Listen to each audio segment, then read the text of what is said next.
आप पूरी दुनिया के अंदर मैसेज देना चाहते हैं कि यादव क्रिमिनल होते हैं, यादव माफिया होते हैं, यादव गुंडे होते हैं, यादव बलात्कारी होते हैं। एक छवि परोसने का इस देश के अंदर काम चल रहा है। एक क्यों ना मैंने कहा कि एक बहुत लंबे समय तक इस देश की पॉलिटिकल व्यवस्थाओं पर जातिगत रूप से यादवों का होल्ड रहा है। उत्तर प्रदेश से लेकर के बिहार की राजनीति से लेकर के मध्य प्रदेश की राजनीति से लेकर के, तो कहीं ना कहीं उन चीज़ों को वोट बैंक के तौर पर देखा जाता है और वोट बैंक के को साधने के लिए तो कहीं ना कहीं वो सारी चीज़ें की जाती हैं। तो मैं कहीं कहीं एक राजनीतिक रंग भी है और राजनीतिक रंग में मंगे यादव की बलि दे दी गई।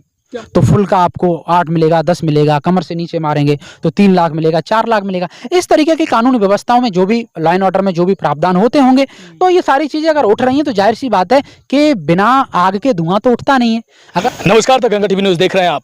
आज मंगेश यादव के इनकाउंटर का 13वां दिन है और आज मंगेश यादव के घर पर शांति पाठ का आयोजन किया गया है।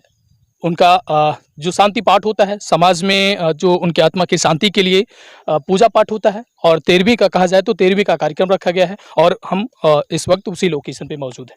हमारे साथ एक भाई साहब हैं, इन्हीं से बातचीत करने की कोशिश करेंगे। आखिरकार आज 13 दिन है और सभी ने कहीं ना कहीं ये आरोप भी लगाया और प्रूफ होते हुए दिखा है कि ये जो इनकाउंटर है, इनकाउंटर नहीं, ये हत्या है।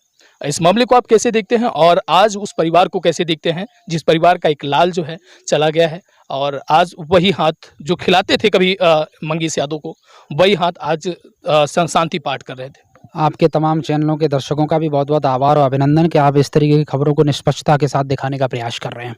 ये बड़े दुर्भाग्य की बात है कि जब हम दुनिया के सबसे बड़े लोकतांत्रिक देश बन चुके हैं, जब हमारे पास दुनिया के सबसे बड़े संविधान होने की हम दुहाई देते हैं और उन दुहाई के बीच में हम सबको साथ लेकर के और सबके विकासवाद की बात करते हैं और वो सबके साथ की और सबके विकासवाद की बात में जब हम जातिगत आधार पर एनकाउंटर का प्रावधान इस देश में सुनिश्चित करते हैं कहीं ना कहीं, तो सवाल जायज हो जाता है कि देश के करोड़ों जिम्मेदार लोग, देश के करोड़ों जिम्मेदार नागरिक आपसे सवाल करें, सरकारों से सवाल पूछें।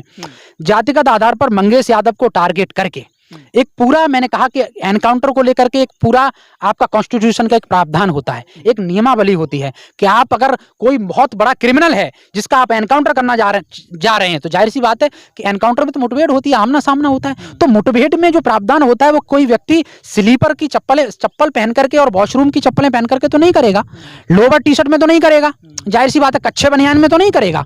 तो सबसे बड़ी बात यह है, इस पर मैं ज्यादा ब्रीफ नहीं करना चाहूंगा, लेकिन सबसे बड़ी बात यह है कि इस देश के अंदर राजनीतिक वोट बैंक को साधने के लिए जातिगत आधार पर मंगेश यादव की बलि दे दी गई।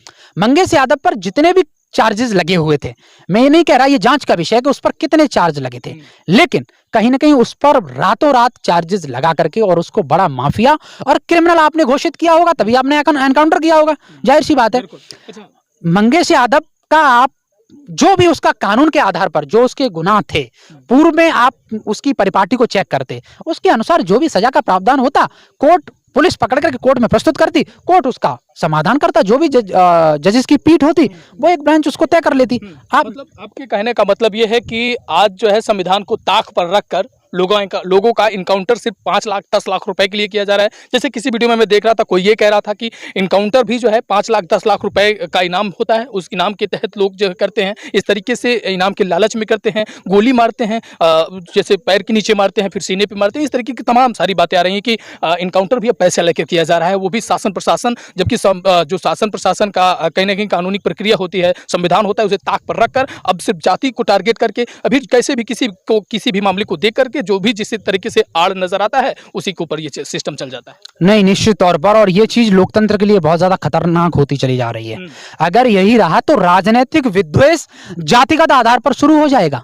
आज कोई पार्टी है वो जातिगत आधार पर टारगेट कर रही है, कल दूसरी पार्टी आएगी वो जातिगत आधार पर टैग 5 लाख रुपए। देखिए वो पूर्व आईपीएस का बयान वो मैं यहाँ पे कोट कर रहा हूँ, मैंने किसी न्यूज चैनल पर देखा था, उन्होंने उसमें बात में कोट किया है कि इस तरीके का भी चल रहा है कि आप कमर से ऊपर गोली मारेंगे तो फुल का आपको 8 मिलेगा, 10 मिलेगा, कमर से नीचे मारेंगे तो 3 लाख मिलेगा, 4 लाख मिलेगा। इस तरीके की कानूनी व्यवस्थाओं में जो भी लाइन ऑर्डर में जो भी प्रावधान होते होंगे, तो ये सारी चीजें अगर उठ रही हैं तो जाहिर सी बात है कि बिना आग के धुआं तो उठता नहीं है। अगर धुआं उठाए तो जाहिर सी बात है कि वहां कोई ना कोई संदेह है और ये पूरा एनकाउंटर एक संदेह के दायरे में आता है, एक जांच के दायरे में आता है। मैंने कहा ये एनकाउंटर अगर निष्पक्ष होता इतने सवाल खड़े नहीं होते, आज देश की जनता मंगेश यादव के घर पर नहीं आती, अगर वो बड़ा क्रिमिनल होता तो यहाँ 4 लोग आज खड़े नहीं होते।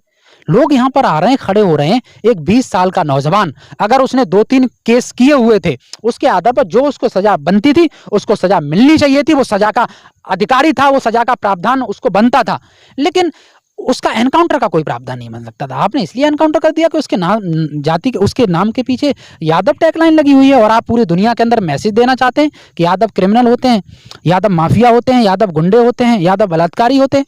एक छवि परोसने का इस देश के अंदर काम चल रहा है। एक, क्यों ना, मैंने कहा कि एक बहुत लंबे समय तक इस देश की पॉलिटिकल व्यवस्थाओं पर जातिगत रूप से यादवों का होल्ड रहा है। उत्तर प्रदेश से लेकर के बिहार की राजनीति से लेकर के मध्य प्रदेश की राजनीति से लेकर के, तो कहीं ना कहीं उन चीज़ों को वोट बैंक के तौर पर देखा जाता है, और वोट बैंक के को साधने के लिए तो कहीं ना कहीं वो सारी चीज़ें की जाती हैं। तो मैं कहीं कहीं एक राजनीतिक रंग भी है, और राजनीतिक रंग में मंगेश यादव की बलि दे दी गई। क्या मानते हैं कि मंगेश यादव को अब उसी तरह से न्याय मिल पाएगा जिस तरीके से उनके परिवार वाले सोच रहे हैं, जिस तरीके से परिवार वाले कह रहे हैं कि मंगेश यादव के पूरे मामले में जितने भी लोग थे सबका मोबाइल चेक हो, सीबीआई जांच बैठे, पूरी तरह से न्यायिक प्रक्रिया हो? क्या आप मानते हैं इस तरीके से सरकार कर पाएगी, या फिर मंगेश यादव की आत्मा को शांति मिल पाएगी? देखिए, मंगेश यादव की आत्मा, आज मैंने कहा ना, ये तो पितरों का समय चल रहा है जहाँ पे हम पितरों का तर्पण करते हैं, लेकिन जिसके साथ अन्याय हो गया हो, कौन उस व्यक्ति का तर्पण करेगा? उसकी आत्मा आज भी भटक रही है, रो रही है, उसकी आत्मा तड़प रही है कि किस तरीके से आपने एक व्यक्ति को बर्बरता के साथ मारा, उसका बर्बरता के साथ एनकाउंटर किया। अगर व्यक्ति बिगड़ जाता है, अपने मार्ग से च्युत हो जाता है, विचलित हो जाता है, कोई अगर गुनाह कर देता है, गलती कर देता है, आप उसको समझा सकते हैं। ये तो कानून भी कहता है, ये तो संविधान भी कहता है, आप उसको मौका दे सकते हैं। लेकिन उसके नाम के पीछे भाई यादव है, नहीं, इसको नहीं छोड़ना, इसको तो टारगेट करना है, इसको तो, इसका तो एनकाउंटर होना। खत्म हो जाता है उस समय लोगों का? निश्चित तौर पे खत्म हो जाता है, क्यों नहीं खत्म हो जाता है? अगर जमीर बचा होता तो पुलिस यहाँ पर आई थी, पुलिस के अंदर भी इतना विवेक था कि वो देख करके ये तय कर लेती कि ये तो, अगर इसने माल पानी कमाया होता तो कहीं तो लगाया होता, गाड़ी घोड़े होते, बड़ी बिल्डिंगें होती, स्विमिंग पूल बने होते, मशीन लगी है चारा कूटने वाली, वहाँ क्रेशर लगा होता, साइकिल खड़ी है। कोई ये भी कह रहा था कि घर देखकर कोई किसी का चरित्र प्रमाण पत्र नहीं दे सकता है। नहीं, क्या नहीं दे सकता है? जो चीजें होती हैं वो कहीं तो बयां होती हैं ना। आप उसके बैंक के स्टेटमेंट आपने क्यों नहीं चेक कराए?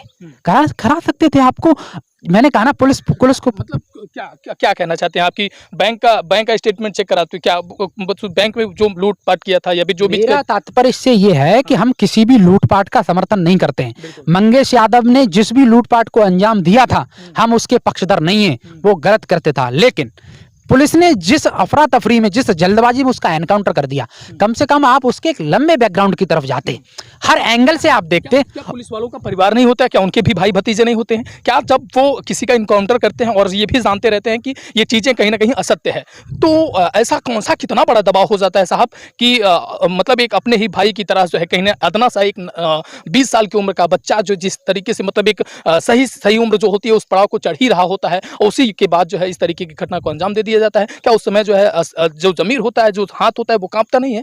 मैंने कहा कि पुलिस एक स्वायत्तता का, पुलिस को प्रावधान है, लेकिन पुलिस को एनकाउंटर के मामले में स्वायत्तता का प्रावधान तभी है जब कोई बड़ा क्रिमिनल उसके सामने हो और उस पर अटैक करे, उनका उन पुलिस वालों को कहीं ना कहीं टारगेट करे, तब तो आप टारगेट बना सकते हो। लेकिन पुलिस वालों का भी अपना परिवार होता है, वो भी परिवार के लोग होते हैं। मैंने कहा तो पुलिस वालों को भी मानवीय मूल्यों के साथ रहना चाहिए। किसी के दबाव में आकर के, किसी बड़े लोगों के दबाव में आकर के ये नहीं करना चाहिए। मैं देखो, हमने पुलिस को क्रिटिसाइज नहीं किया, हमने पुलिस को कटघरे में भी लाके खड़ा नहीं किया, लेकिन अगर पुलिस इस तरीके से करना शुरू कर देगी तो जनता का भरोसा उठ जाएगा, जनता का विश्वास उठ जाएगा।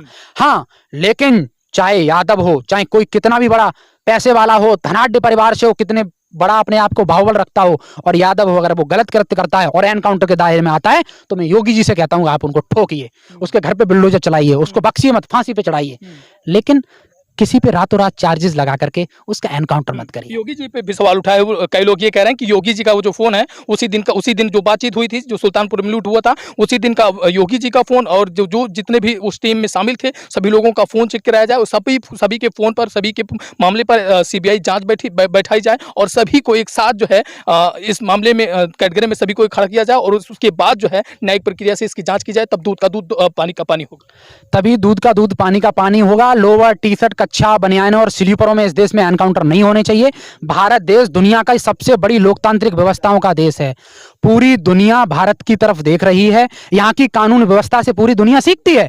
योगी जी ने जो मॉडल तैयार किया वो मॉडल भारत देश के और राज्यों के लोग फॉलो करते हैं, लागू करते हैं। लेकिन अगर हम ये मॉडल देश के सामने लॉ एंड ऑर्डर का, जेसीबी कोई मॉडल है? ये लॉ एंड, वही तो मैं कह रहा हूं, आप जो शुरुआत में जो मॉडल लेकर के आए और आपने 2-4 माफियों के ऊपर जेसीबी चलाई, जनता ने उसका स्वागत किया, बड़े बड़े माफियों को आपने धराशायी किया, लेकिन वो मॉडल मैं समझता हूं कि अब गलत ट्रैक पे जा चुका है। अच्छा, उस मॉडल की स्वागत क्यों किया? क्या जेसीबी किसी कारण का जो है किसी घटना का वो सही स्वागत इस उम्मीद में किया था कि इस देश के अंदर वाकई में जो बड़े बड़े क्रिमिनल्स हैं उनसे अगर इस बुलडोजर की चमक और धमक से, बुलडोजर की सूंड से अगर डरा करके उन चीजों को रोका जा सकता है, तो जनता ने कहा ठीक है, हमें स्वीकार है। लेकिन वो जेसीबीयां गलत ट्रैक पे निकल गई, उसमें गुनहगार लोग चपेट में आने लगे, तो जनता ने सवाल करने शुरू कर दिए। तो मैंने इसलिए कहा कि सरकार की बेहतरीन पॉलिसियों का हम समर्थन करते हैं, योगी जी के बनाए गए उन नियमों का हम पूरी तरीके से सम्मान करते हैं, जो नियम वाकई में इस देश के अंदर जो बड़े बड़े गुनहगार हैं, माफिया हैं, उनको खत्म करने के लिए बनाए गए।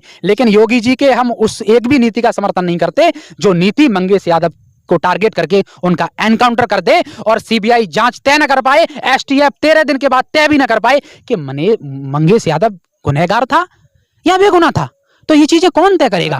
ये सवाल उठता है कि साबित क्यों नहीं कर पाए? साबित क्यों नहीं कर पाए? तो वही तो मैं कह रहा हूं, योगी जी को भी टाइट करने की जरूरत है कि अपनी प्रशासनिक व्यवस्थाओं को और चाहे सभी को सुधारने का प्रयास किया जाए। तो योगी जी पर भी कहीं ना कहीं एक बड़ा सवाल है। मैं समझता हूं कि मंगेश यादव के परिवार को न्याय मिलेगा। बहुत बहुत धन्यवाद। हमारे साथ समय देने के लिए बहुत बहुत धन्यवाद। और आज जो है 13 दिन है, 13 दिन हो चुके हैं मंगेश यादव के उस मामले को, और इसी भी को जानने के लिए हम यहाँ गाँव में मौजूद थे। अब इस वीडियो को लेकर आपकी क्या प्रतिक्रिया है कमेंट सेक्शन में जरूर दीजिएगा। नमस्कार, कैमरामैन ब्रिज के साथ मैं अमित कुमार।